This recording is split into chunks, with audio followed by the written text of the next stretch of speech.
Under the Speaker's announced policy of January 3rd, 2019, the gentleman from Georgia, Mr. Scott, is recognized for 60 minutes as the designee of the Minority Leader.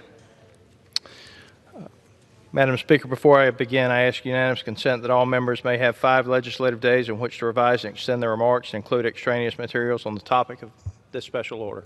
Without objection. Madam Chair, I have a lot to say. My colleague, Mr. Heiss, has a lot to do. I'm going to yield to Mr. Heiss so that he can speak briefly and go back to his committee. The gentleman is recognized.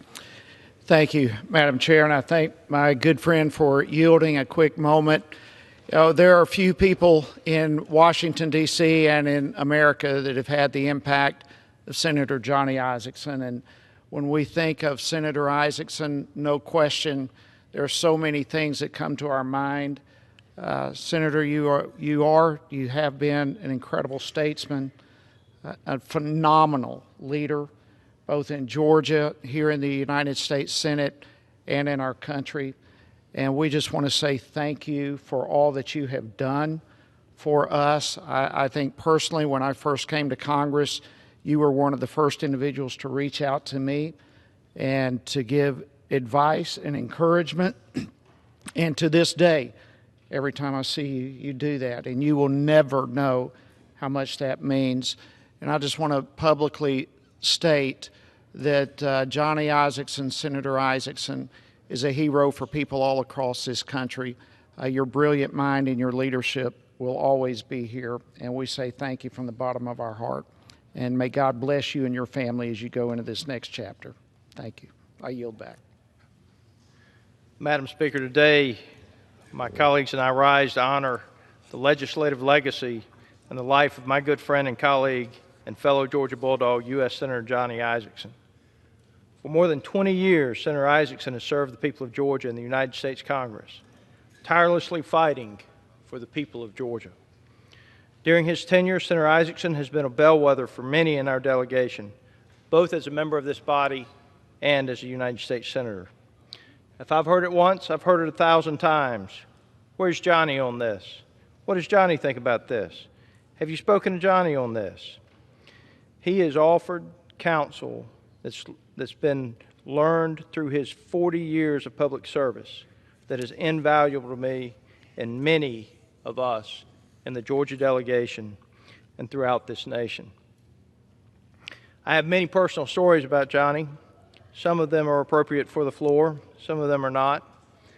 But my first recollection of Senator Isakson was a call that I made as a young teenager when we had a mutual friend and I needed a little help getting him through the ballot process at the fraternity house.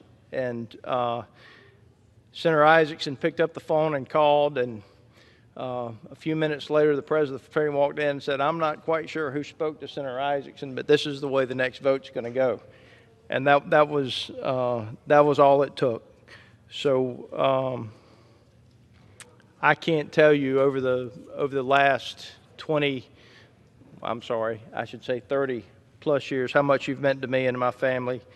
And when I'm back home, I constantly tell people of the respect our delegation and all the members of the House and the Senate have for you. You have brought forward a sense of bipartisanship and working across the aisle for the good of all Georgians. He's played a key role in building and maintaining his reputation, and I look forward to that special tradition continuing in the coming legislative sessions. Public service is much more than just the service of the member. It's also the service of the family. Senator Isakson, your children, your wonderful wife, Diane, we extend our thanks for their commitment to serve Georgia and their support to our delegation and fellow delegation members. Their impact cannot be understated, and we look forward to you enjoying more time with Diane and your entire family as you enter your next chapter. For decades, Senator Isakson and his family have faithfully served our state.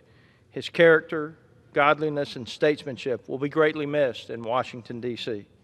His faithful service to the great state of Georgia is second only to our beloved mascot, Uga. He is a giant among men and dogs, dedicated and deliberate, and it has been an honor to work alongside him, fighting for the good people of Georgia and the veterans of the United States of America.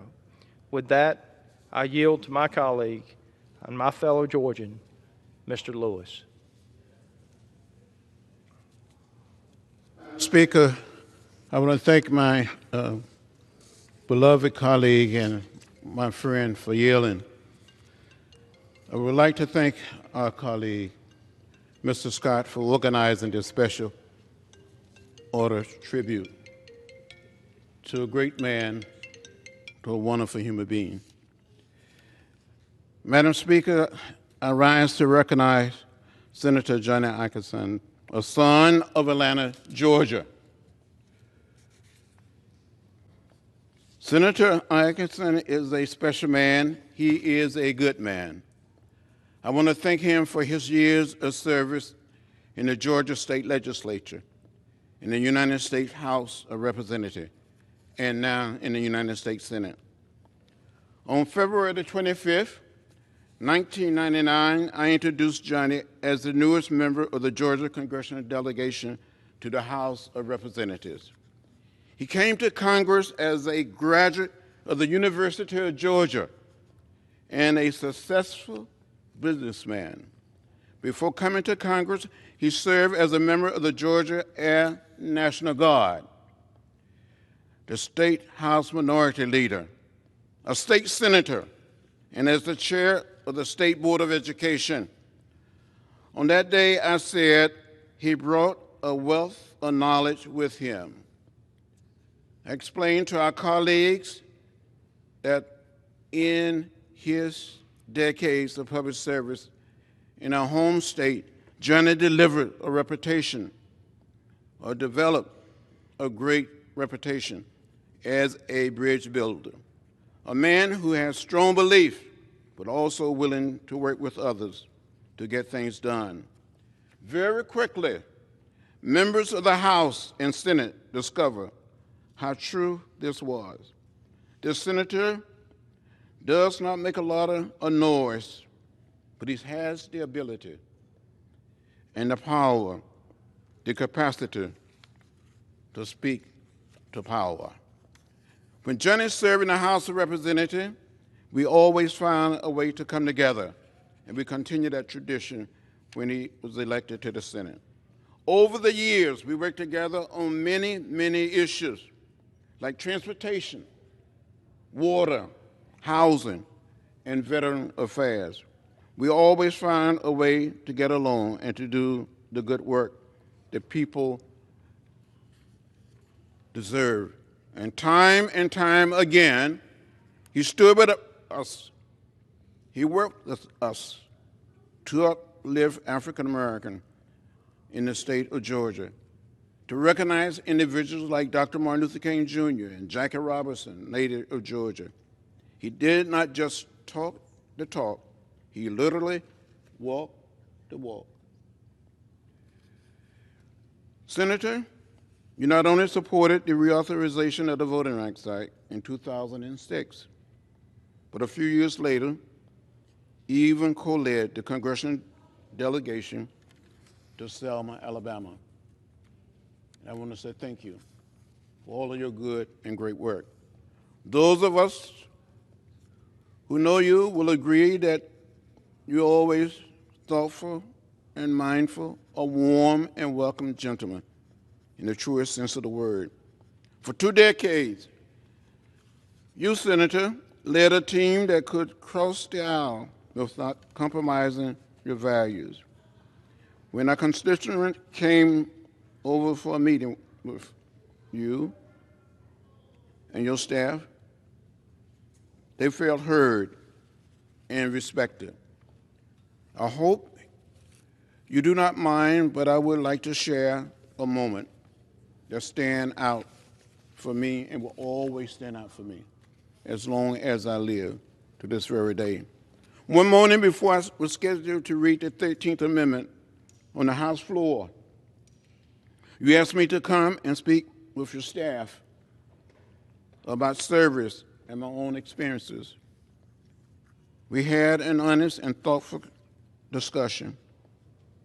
It was one of the most meaningful, memorable experiences for my years in the Congress. I carry in my heart to this very day, to this very moment.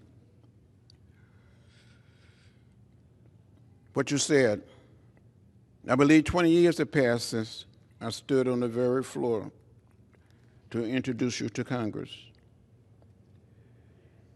As you return to private life with your beloved wife, Diane, of 51 years, and your wonderful, beautiful children and grandchildren, I would like to thank you, Johnny,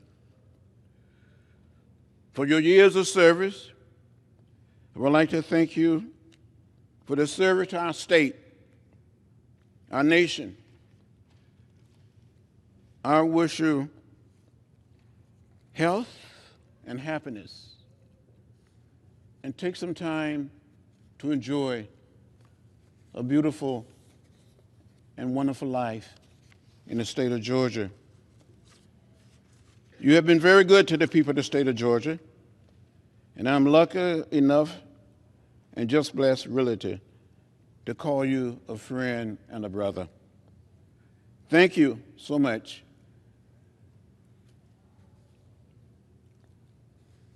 Madam Speaker, it is almost difficult to yield back the time when I speak of this good and great leader from the state of Georgia. Thank you, brother, for your service. I will come over and meet you, brother.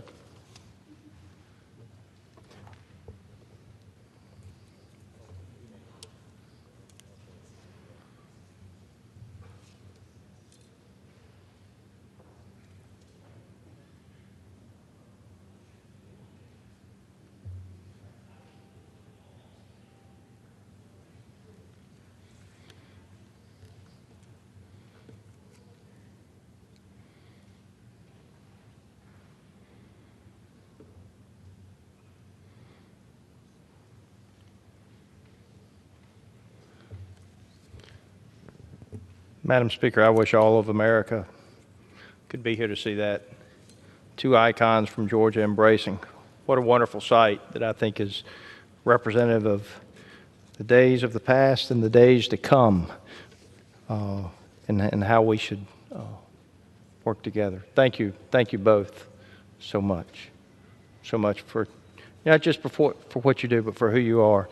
Madam Speaker, I now yield to my colleague, Mr. Graves.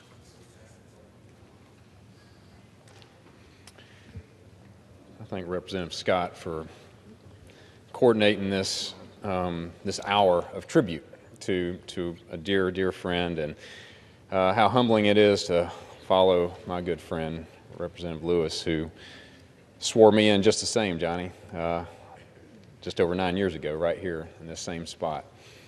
I know we could take more than an hour. This would certainly take more than an hour, and I know this is a Georgia delegation moment. But Senator, I'm certain that if the House would allow, that member after member from state after state would come down here and pay a tribute just the same as we are today. But as members, we get up each and every day, we work hard to make sure our constituents have a great place to live and provide for their families. And it's not often that we have the opportunity to share about the impact that a single person might have made on our very own lives. So today is one of those rare occasions for me, and I get to do that today through the recognition of one of Georgia's giants. And I'm going to do this today, Senator, take the opportunity to share of our first interaction, my first introduction to Senator Isakson. It was November 6th, it was 1990, and I was just your average 20-year-old college student. I was apolitical. I was just looking for a free meal that night. I was an idealist, very open-minded, and I was invited that night by my roommate to attend a political gathering. My roommate just happened to be the son of Freddie Stevenson, who's a dear friend of ours, Senator. And that was my very first political event ever that I had attended. And it happened to be the gubernatorial election night celebration, or that's at least what I anticipated that night. I can remember that evening as if it were yesterday, and Senator, I know you can as well. as can so many others. Now, as a North Georgia country boy, I didn't grow up in wealth or politics. I just worked hard every day, just trying to get through each and every day. But that night, I was impacted. There was a lot of energy, there was excitement in the room, and that's infectious. I know it is, but that's not what it was that night.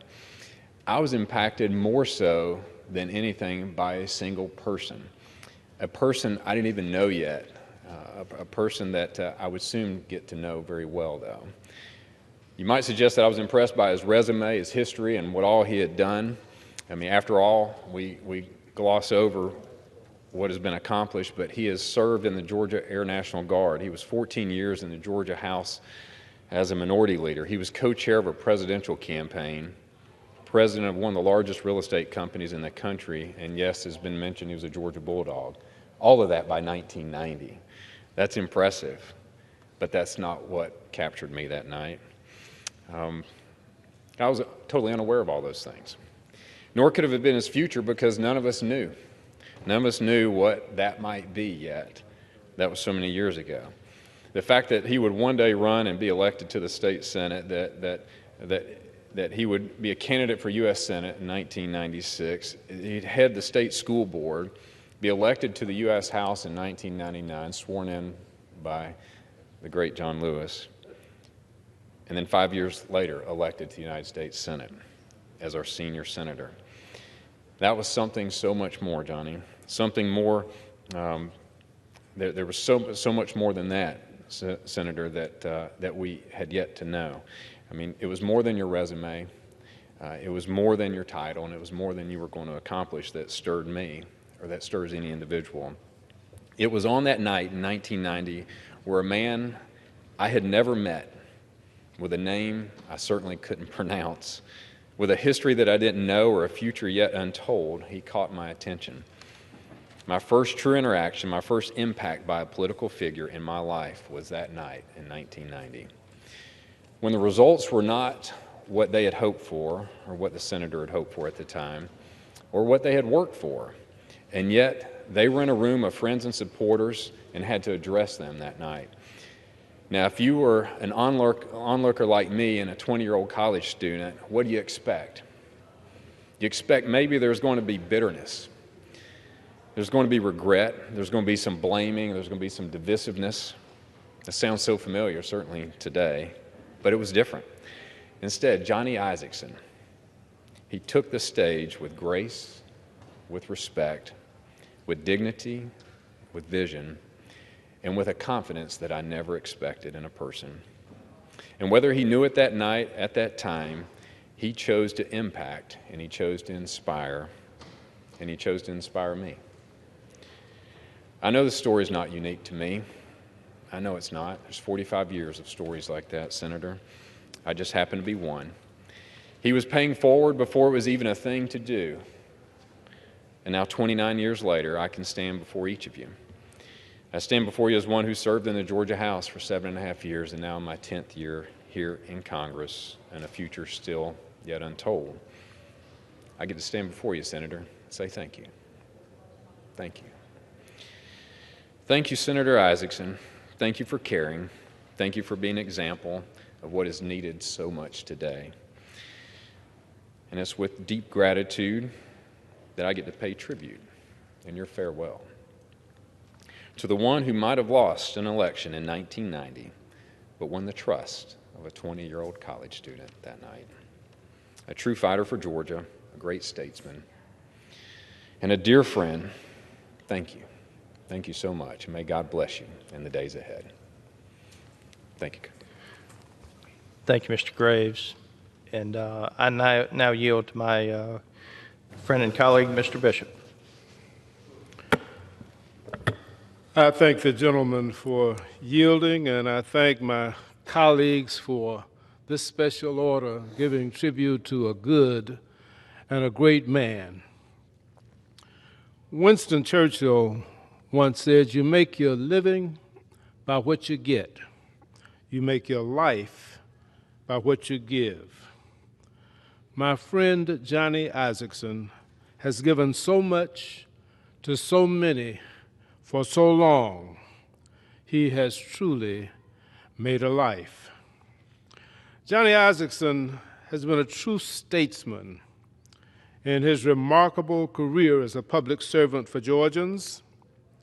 I first met Johnny in 1977, where we served together in the Georgia General Assembly.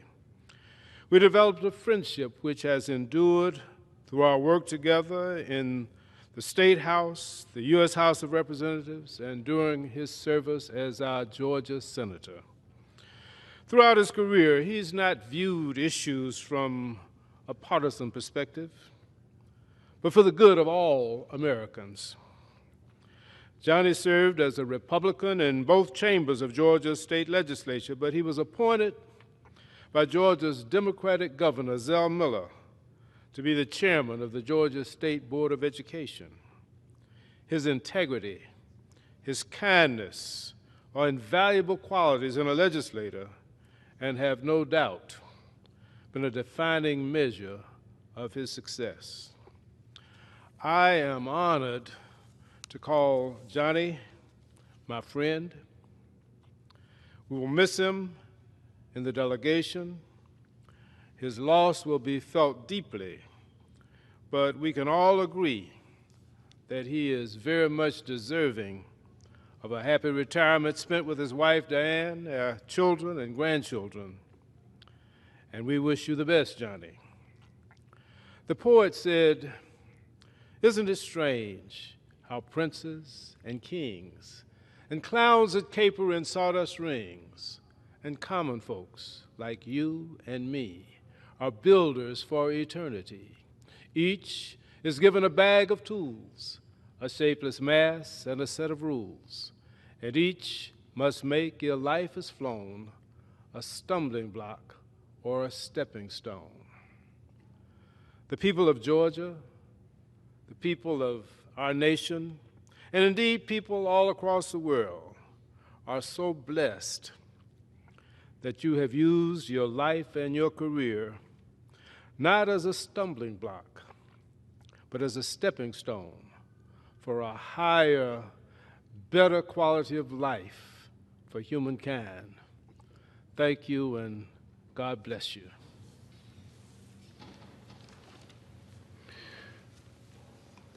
Thank you, Mr. Bishop. And I want to thank Senator Isakson as well for his service to our nation's veterans and his role as chairman of the Senate Veterans Affairs Committee. He served our military veterans faithfully for many, many years. And I want to yield the floor now to my friend and colleague, Mr. Collins, one of the men who serves us in multiple capacities, both in the Air Force and as a member of Congress. Thank you, Austin. I appreciate it. And to be here, to hear just the accomplishments of Senator Isakson, or as one of the people that you go along, you find in life that you have to know him by a title or you have to know him by a last name. In the state of Georgia, when you say Johnny, everybody knows who you're talking about, especially when it comes to our politics. And for me, to rattle off everything that's already been said, it's breathtaking what you've done and what you accomplished from business to career, and those are things that's worthy of the page in your life. But for many of us here, just as my friends were saying earlier, you have a personal attachment to many of us, whether you realize it or not. For those of us who come forward in public service and you need role models and mentors, and you hear about those who succeeded and failed, and which is something many of us have to get used to, whether we want to or not. For me, it's watching you in the times when probably you didn't know you were being watched. It was the times when I watched you as a young person in the State House in Georgia going to a meeting, and they recognized and said, you know, Johnny is here, would you like to say a few words? And for most of us, it's struggling just to come up with a couple of words that actually sound good together, much less sentences. But Johnny Isakson would stand up and for the next 5 minutes rattle off a speech that you would have swore would have been honed for years, and it touched the very soul of everybody there. I was in awe, and I watched you do it so many times. You listened. In this business, that's pretty impressive. And that's why you got stuff done. I remember every time I would come to you, and there would be times that I would be asking a question, and I would go along, and instead you would answer, you would listen, you would answer the question, and I went away feeling better just by being with you. I remember when I talked to you right after you announced this that you were going to leave a big hole in our delegation. And the first thing you said to me when I picked up the phone, as you did almost every time, Doug, thank you. You're doing a great job. Even when I knew that probably wasn't true. When you understand, though, what it takes to lift people up, you leave a mark. You leave a special mark. For those of us in politics who struggled many times over the past few years to go into groups that would call us names and not like us, even when they supposedly were on our side, I watched what you did. You would go into those groups. You would sneak in the back after the meeting started. They would see you there. They would recognize you. And you stood and you spoke. You never backed up. You never backed down. But you made a lot of converts simply by being there. For those of us in public service, if you've showed me or showed anybody anything, is it being in the room, being a participant, listening to people and caring about them, even if you disagree with them, is the largest step we can take to make sure that we have a union that matters. So from me and my house, for a profession that we have taken on who needs role models, we stand on your shoulders. You are the giant in the room from our perspective of watching what happens and how it happens. And when I got to Washington, D.C., I knew the one thing that I wanted to do was actually pass legislation, because I'd heard you say one time before, why do we come up here if we don't get anything done? Johnny, you were far beyond the policy. You were to the heart of people, and it will be missed in this place. But it is alive now, and we turn to you in that vision more than anything. And of course, as you know, I still represent part of Athens and Clark County. You're a Georgia graduate. And as we sort of say around those parts, Johnny, you're a damn good dog. I yield.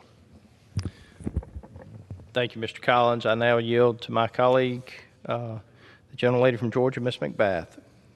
I thank the gentleman for yielding, and I'm so glad that we are gathered here today to honor our colleague.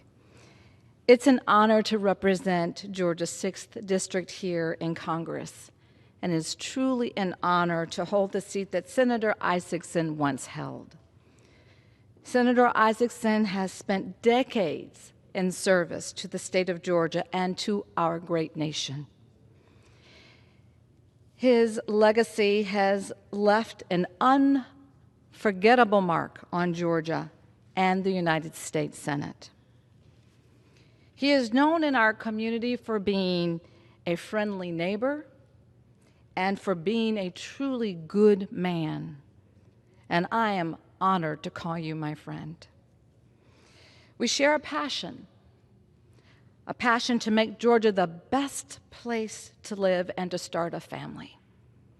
We share a dedication to making America a more perfect union. And I know that I've not been in the Georgia delegation very long, but I thank you for putting people over party and for your commitment to the best policy, which is not always easy politics. We live in an age where loyalty to partisanship has too often come at the expense of the American people. And we live in an age where compromise has become a dirty word. We live in an age where the American people have become disillusioned with the American government.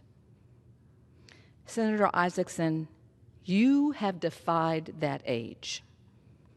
Senator Isakson has always been open to that tough conversation, and you've always been open to finding common sense solutions to forge on common ground. And that is why I'm so proud to follow in your footsteps as the representative from Georgia's 6th Congressional District. It is why I work so hard to make sure that we are passing bipartisan bills, bills that will help protect the communities that we truly love. I thank you, sir. I thank you so much for your service to the people of Georgia and your service to the freedom of our country. Godspeed, my friend. God bless. And I yield back the balance of my time.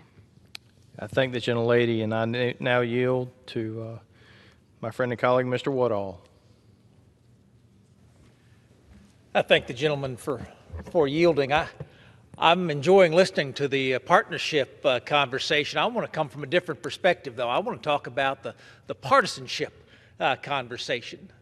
When I was 6 years old and Senator Isakson was elected as a U.S. House member, it was 23 out of 180 members of the House, as I recall. And I don't know how many there were before you got there, Senator. But being a Republican in Georgia in 1976 was not a popular thing to do. And I think about all the things that we want to do together in this body, Senator. And I think about folks who say, oh, we can't do that. It's too hard. It's going to take too long. Let's do something today, but let's not focus on those long-term goals. You might think that when Ronald Reagan was elected in 1980 that was a big jump in Georgia. As I recall, there were still 23 members in the U.S., in the Georgia House in Georgia in 1980, 23 out of 180. Somebody had to be the first one to stand up. And we talk about partisanship in this institution, Madam Speaker, like it's a bad thing. What I have always loved about you, Senator, is you have never been embarrassed to be a Republican. You knew what you believed. You knew why you believed it. Now, you might not like the way someone else expresses their Republican values, but you led with your heart. You can sit right beside a Democratic hero like John Lewis, and I can't tell a difference when it comes to Southern gentility, but you'll never be embarrassed to share who you are as a Republican. That's what it takes to grow from 23 members in a 180-member body into the institution that Tom Graves had an opportunity to serve, and into the institution that so many of our colleagues had a chance to serve. And we talk about bipartisanship as that holy grail. It requires partisanship to get there, and but for the example that you set, we wouldn't have the Republican Party in Georgia, and we wouldn't have Isakson values in that party. Talked about partisanship, Madam Speaker. I want to talk about people as the second part of that. I've always imagined the roughest part about being a United States Senator, is that you lose that one-on-one contact that you've had. In a congressional district, you can get to know people. You can be with them in community. Your entire career has been about people. I watch you when you walk into a room, folks that I ought to know who they are because I've worked with them. I just can't remember. I see you go up and greet them by name. Folks that have come into the room from all different congressional districts. You've got a relationship with them. Maybe from back in 76 when you were trying to grow the party across the state. Maybe from back when you were leading education. Maybe from back in the 6th District. Maybe from your time as a United States Senator. But you've always put people first. I see that in every speech you've given in Gwinnett and Forsyth counties. You'll stand up. You'll always thank the staffers who are working for you. It's your Academy Day that I enjoy the most. That's my favorite time that we spend together each year. And if you don't know, Madam Speaker, the Isakson Academy Day is a statewide event that brings all the young men and women who love an opportunity. They can do anything they want to with their life. They want to serve the United States of America. They want to be the future generation of leaders. And even as young as 7th, 8th, and 9th grade, they come to this event that Senator Isakson puts together. Talk about all the lives that you've changed here in this institution. Don't even get started on the number of lives you've changed as it relates to leadership and opportunity to serve through your Academy Day. Thinking about you being a Republican, a Republican's Republican, I think about Reva Jennings in Forsyth County. You know Reva. She is as hardcore. And for folks who don't know, Madam Speaker, Forsyth County is one of the most conservative counties in the state of Georgia. Conservative state, conservative county. Reva Jennings has been building that Republican Party up there for as long as anyone can remember. We lost her in an untimely way. But while everybody loves you on your way out the door, Senator, you might remember a tough primary season or two where folks might come to you and say, Johnny, why aren't you more angry about this? Why aren't you doing this? Why aren't you doing as Republican primary seasons are? We tend to eat our own. And Reva Jennings, the first time I met her, was fielding one of those questions. Somebody came up and said, "We've got to get somebody to challenge that Johnny Isakson in the next primary. He's soft for a Republican." Now you know Reva; she doesn't have any softness in her. She went right to your steel backbone. She went right after it. She took it to that whole crowd of Republicans, saying, "You can poor mouth anybody you want to in this town, but you cannot poor mouth Johnny Isakson because he's done more for the Republican Party than anybody in this state has. And let me tell you how." It's not hard to find detractors out there these days. It's hard to build those lifelong friendships that create that gift of relationship that you have offered so many. You've offered to me. I'm grateful to you for it. I wouldn't be standing here today but for the work you've done over those years. Thank you, Senator, and thank you, Mr. Scott. Madam Speaker, I know my friend Mr. Woodall has got to head to the Rules Committee, and I understand the House needs us to pause momentarily for a procedural motion. For what purpose does the gentleman from California seek recognition? Madam Speaker, I send to the desk a privileged report from the Committee on Rules for filing under the rule. The clerk will report the title. Report to accompany House Resolution 713, resolution providing for consideration of the bill, H.R. 1309, to direct the Secretary of Labor to issue an occupational safety and health standard that requires covered employers within the healthcare and social service industries to develop and implement a comprehensive workplace violence prevention plan and for other purposes, providing for proceedings during the period from November 22nd, 2019 through December 2nd, 2019, and providing for consideration of motions to suspend the rules.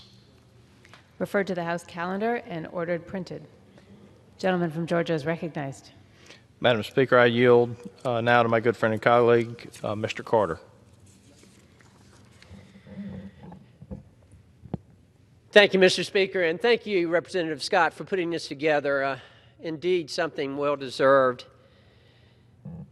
You know, I rise today to recognize a great Georgian and a great senator. You know, Senator Isakson, I've been blessed in my life. The grandson of a tobacco farmer, the son of a paper mill worker, and here I am walking the halls of Congress. In the short period of time that I've had to serve here, I've witnessed many great things. Got to listen to the Pope, something I never thought I would have the opportunity to do, one of the great religious leaders in the world, right here in this room. But I think what I just saw just a few minutes ago when I saw not only two great Georgians, but two great Americans, John Lewis and Johnny Isakson, embrace. You know, I pinch myself sometimes. How did this happen to me? How did I get to witness all these great things in my life? I want to thank you both. And I want to thank you especially, Senator Isakson. I've been fortunate to call you a friend and a mentor for many years. You know, I've had many political mentors in my life, Tom Triplett, Tom Coleman, just to name a few, and Johnny Isakson.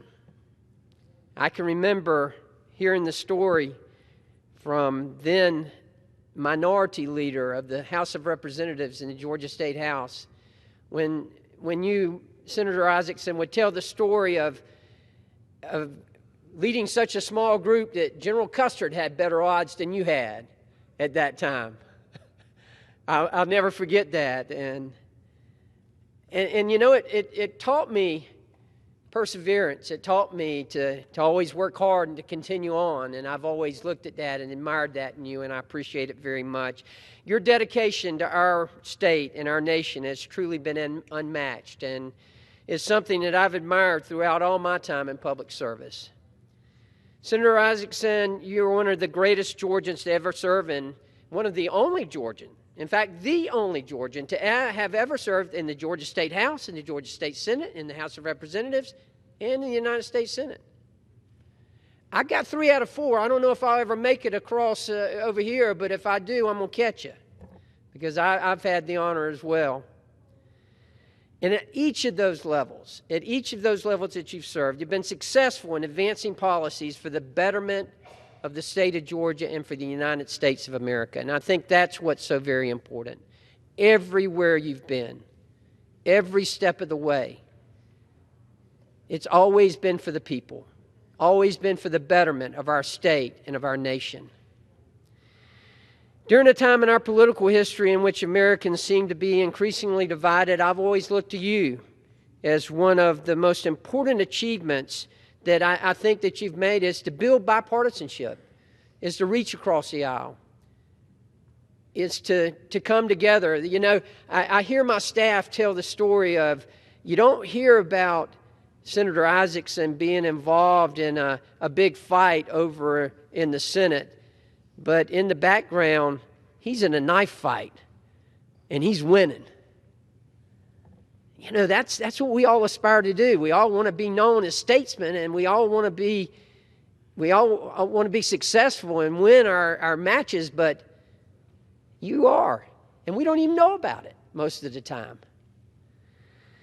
For example, you've always been a staunch supporter of our nation's veterans, and I think that's extremely important for all of us to remember. Chair of the Veterans Committee for so many years, and I've heard the stories of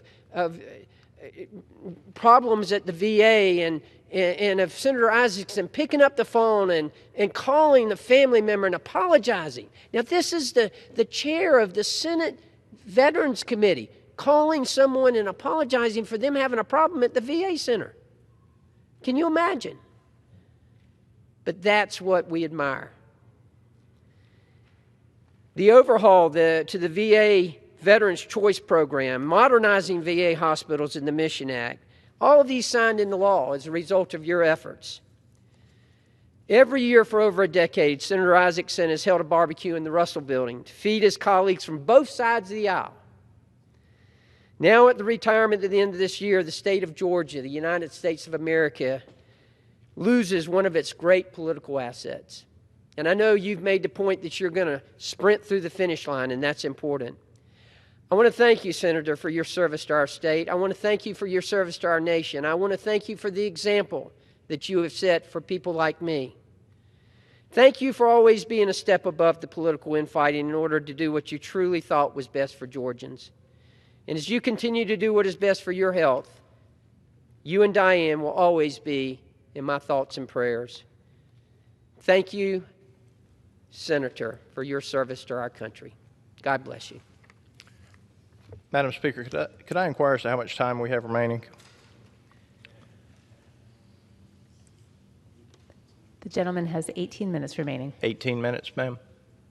18? Yes. Yes, ma'am. Thank you. Madam Speaker, I now yield to my friend and colleague, Mr. Loudermilk.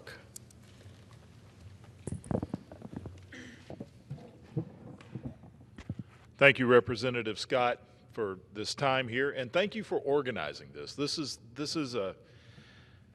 It's a moment that I'm sure all of us are having mixed feelings. There's been a lot of accolades given here today to Senator Isakson, a lot of talk about his accomplishments, which are absolutely many. What a lot of people don't understand about Georgia is we have legends. There are legends from Georgia that if you go to any history book, you talk to anybody, they will recognize those names as Georgia. I mean, James Oglethorpe is one of those, the founder of Georgia. Sam Nunn, Zell Miller, John Lewis, Dr. Martin Luther King. Of course, everybody knows Vince Dooley, the legendary coach of the University of Georgia. Others like Tom Murphy, the longest serving Speaker of the House in the nation that served in the Georgia State House that I know that Senator Isakson served with when he was in the State House. I believe that Johnny Isakson is one of those legends as well. As was mentioned, he is the only Georgian in the history of our state, the history of this nation, to serve in both houses of the state legislature and both houses of the United States legislature.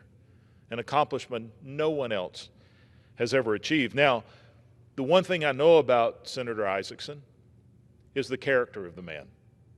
That he didn't accomplish those things because it was a personal goal. It was because of a heart of service. And one thing that I have been able to consistently and honestly say about Senator Isakson is that he's a statesman. And that's something that seems to be lost in the line of politics today, are those that are true statesmen. And there are some things about him and things about statesmen that are common across the board. One is truthfulness.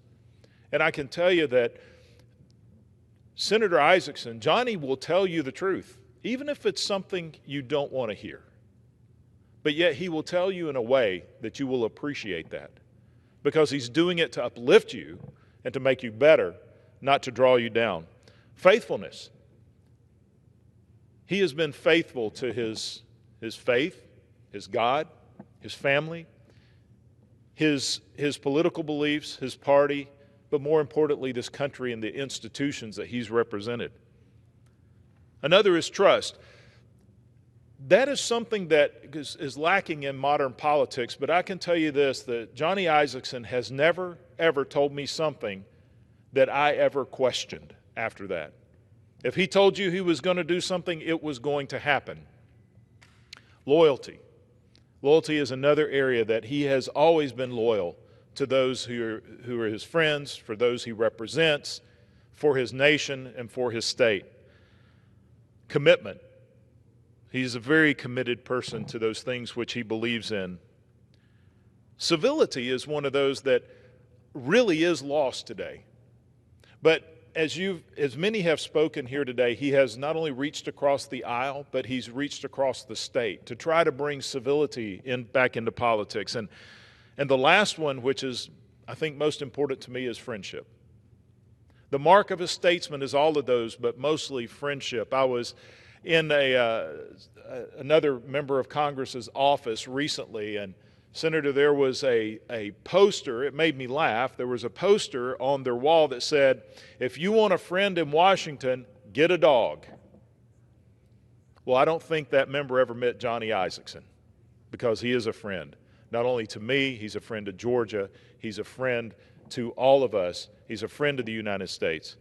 Senator, God bless you. Thank you for your service to our state. Thank you for our service to our nation. You will be missed. And I am so honored to be able to say I'm a friend of a legend from Georgia. God bless you. I would remind my friend and colleague, as I yield to Mr. Allen, that Senator Isakson is a dog. He's a Georgia Bulldog. Mr. Allen. Yes, thank you, Austin, for organizing this time to honor, as said here many times, a legend. Of course, it's what I never thought I'd be standing here in front of two Georgia legends as I speak specifically about one. But I do rise today to honor my great mentor and friend, Senator Johnny Isakson. Along with greetings to Diane and your wonderful family. I was there last Saturday to witness your beloved Bulldogs beat my beloved Auburn Tigers. And congratulations on this, and I just hope and pray that they'll go all the way for you. And I think that'd be a great tribute. Johnny has been a champion for the state of Georgia for decades as a reflection of his many years of service. It's been mentioned about all of the accomplishments, a life of political service, and also a mention about his influence on education. You know, when I was first elected, I had not been in politics before, and I really didn't know how to get things done up here. But I did, as my service on the Education and Labor Committee, was attracted to a bill called the Every Student Succeeds Act, and worked feverishly to get that bill passed in the House.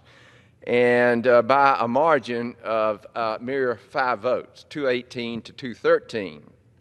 Well, it just so happened that sometime later, as we get together in Georgia for lunch, Johnny was asking me about that legislation.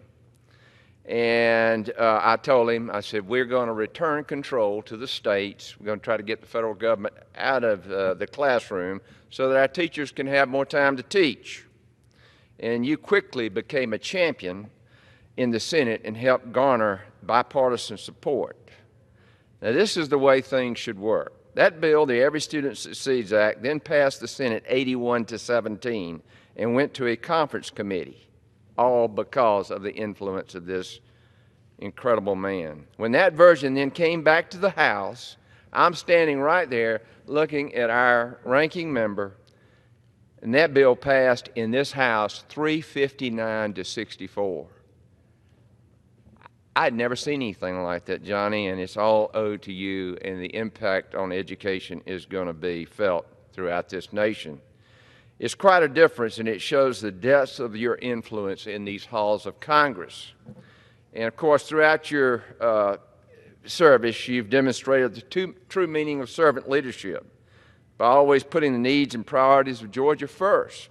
In fact, the greatest servant leader in history said there is no greater love than to give your life for a friend, and you've given your life to a big part of it to this country, and we're thankful for it. As someone who came from the business world but had not served in public office before, I'm thankful for your leadership. Georgia has been named the best state to do business in the last 7 years, and there's no coincidence that you had a lot to do with it. I know that I can always call on you for sound advice and guidance. Now, even though you are retiring at the end of this year, I hope you know that we'll be still reaching out to you for advice. We will deeply miss you and your impact, and it will be missed for generations to come.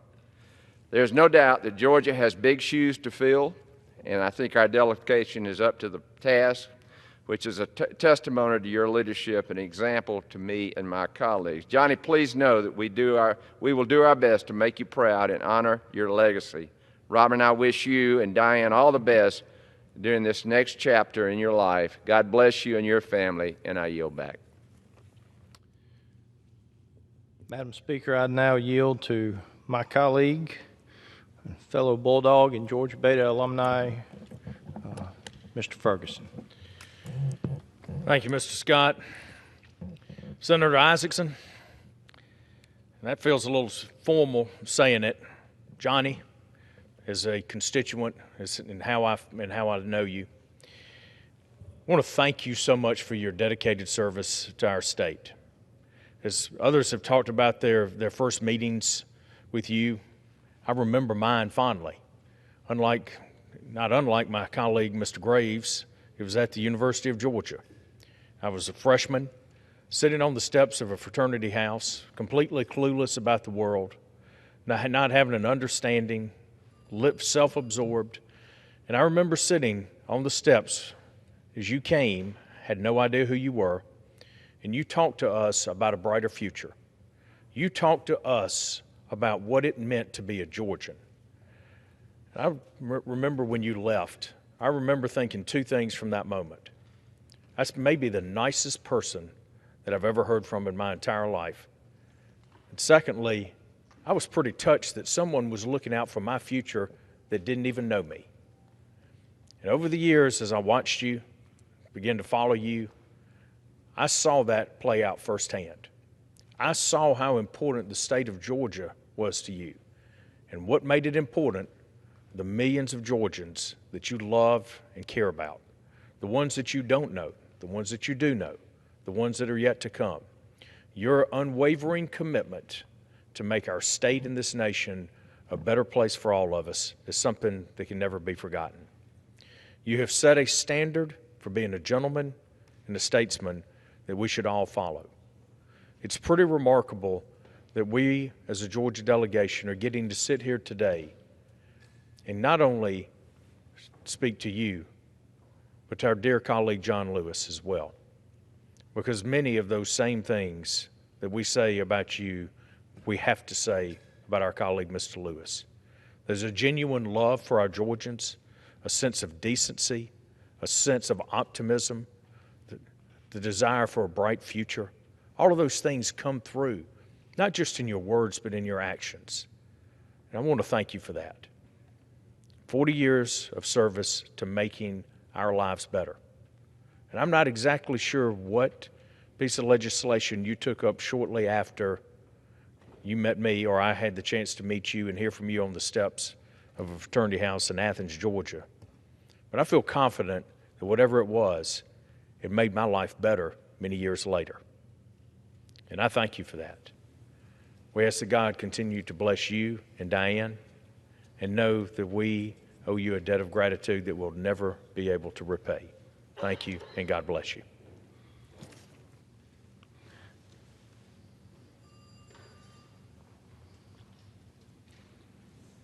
Madam Speaker, in the last few minutes, I want to thank all of my colleagues who joined us this afternoon, especially John Lewis, another icon from Georgia.